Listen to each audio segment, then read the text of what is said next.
El enigma del bastón de la sabiduría o bastón de mando es uno de los mayores misterios de la humanidad. Se trata de un objeto que fue lanzado del cielo a la tierra y tiene la capacidad de hablar mostrando todos los secretos del universo. Fue buscado por muchas personas sin éxito, entre ellos el buscador del Santo Grial, Percival, legendario caballero de la mesa redonda del rey Arturo, también conocido como Perceval o Parsifal. Las montañas de Argentina podrían guardar este artefacto que podría tener su origen en las estrellas.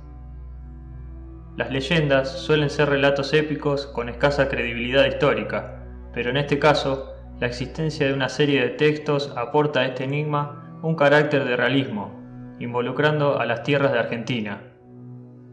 El trovador Chetien de Troyes, en principios del siglo XI, escribiría el poema Parsifal o la historia del Grial, que estaría basado en viejos relatos legendarios de un caballero germano y que daría comienzo a una gran obsesión de todo buscador de misterios del pasado. Entre 1150 y 1170, Wolfram Eschenbach, poeta alemán, se suma al enigma con un poema titulado Vida y Milagros de Parsifal, el cual relata una historia acerca de la custodia del Santo Grial y de un bastón de mando, también conocido como la Piedra de la Sabiduría. El nombre Parsifal realmente proviene de una palabra del antiguo idioma sánscrito, para designar al hombre de Persia. Algunas mitologías muy antiguas de la India, Afganistán, Persia, Pamir y el Tíbet extrañamente ya nombraban a este enigmático personaje, hace aproximadamente unos 8000 años. Tales leyendas tomarían realismo en el siglo XII, con la aparición en Germania de un caballero que se desempeña en la corte inglesa del rey Arturo. Aparentemente Parsifal sería ingresado en la Orden de los Caballeros Templarios. Esta orden hermética tendría a su cargo la custodia de los elementos sagrados que rodearon a Cristo.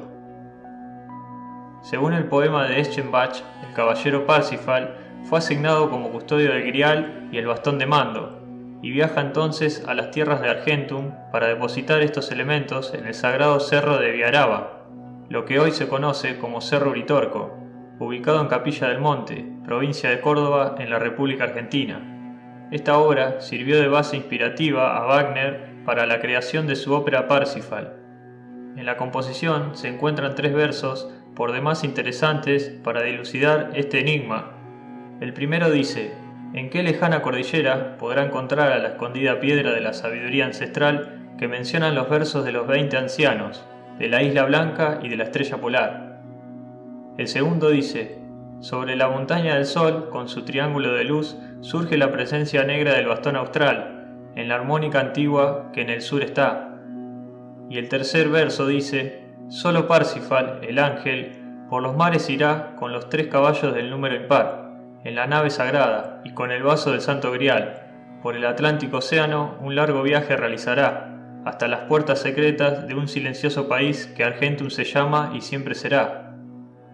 En el siglo XII nadie había escuchado hablar de las tierras americanas y menos de Argentum, es decir, Argentina, además de saber su localización, ya que en uno de los versos se nombra la frase cruzando el océano Atlántico.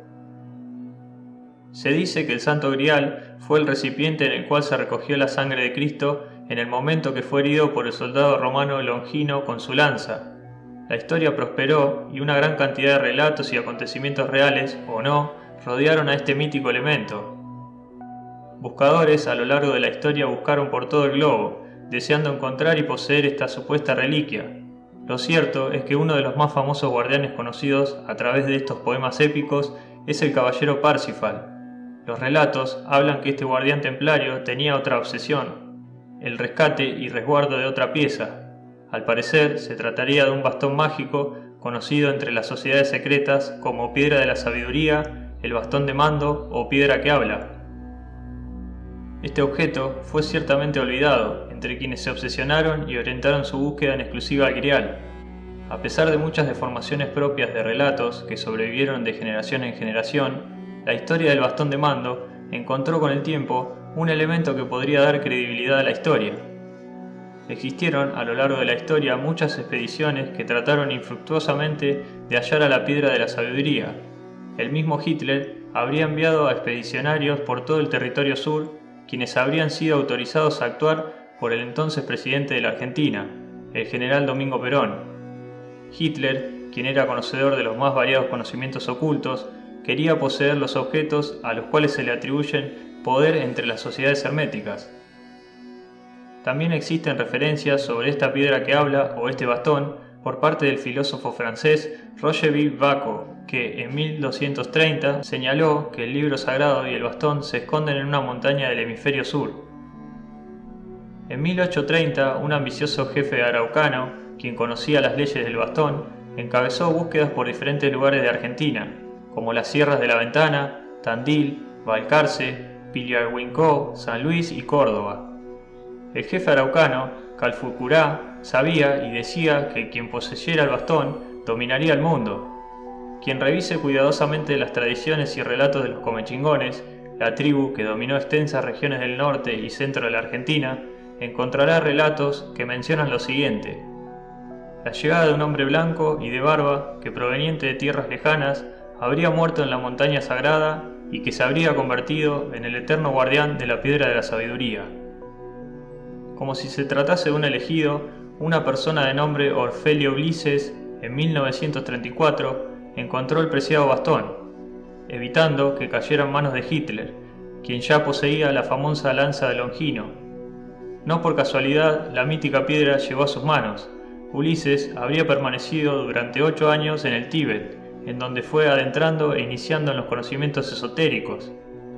Al parecer, los mismos maestros ocultos en el Tíbet fueron los que enseñaron la localización exacta del bastón y sus poderes ocultos.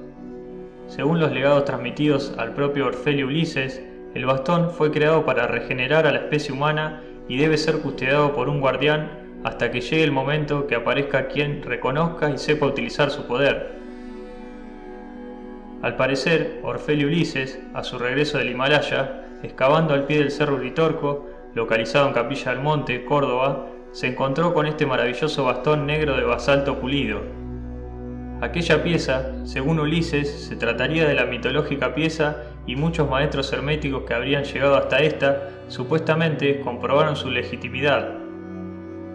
La piedra permanece desde la muerte de Ulises en celosa custodia de una sociedad hermética iniciática de Argentina. En 1948, el arqueólogo alemán Georg van Hounschild, estudioso de la tradición del grial y el bastón de mando, examinó meticulosamente la pieza, concluyendo que el pulido es característico del período neolítico, por lo cual se calcula su antigüedad en 8000 años antes de Cristo. El bastón tiene una longitud de 1 metro y 10 centímetros. Está trabajado de forma cónica, con 4 centímetros en su parte más ancha en la base. El peso total es de 4 kilos. Por estudios realizados con detectores electromagnéticos y espectrales, se comprobó que el mismo genera intensos campos electromagnéticos de origen desconocido. Se supone que estos campos podrían generar en alguien con ciertas condiciones energéticas específicas una conexión parafísica con otras realidades o conocimientos iniciáticos. Otros sugieren que este bastón es la llave para adentrarse en el Santo Grial, que no sería otra cosa más que un camino al conocimiento supremo y al cual se accedería poseyéndolo. Lo cierto es que los poderes adjudicados a este bastón de la sabiduría no han cambiado los designios de las tierras del sur, y hasta el momento, quienes parecen reclamarlo, a pesar de ocupar espacios de poder, nada se asemejan a maestros iluminados o redentores de la raza.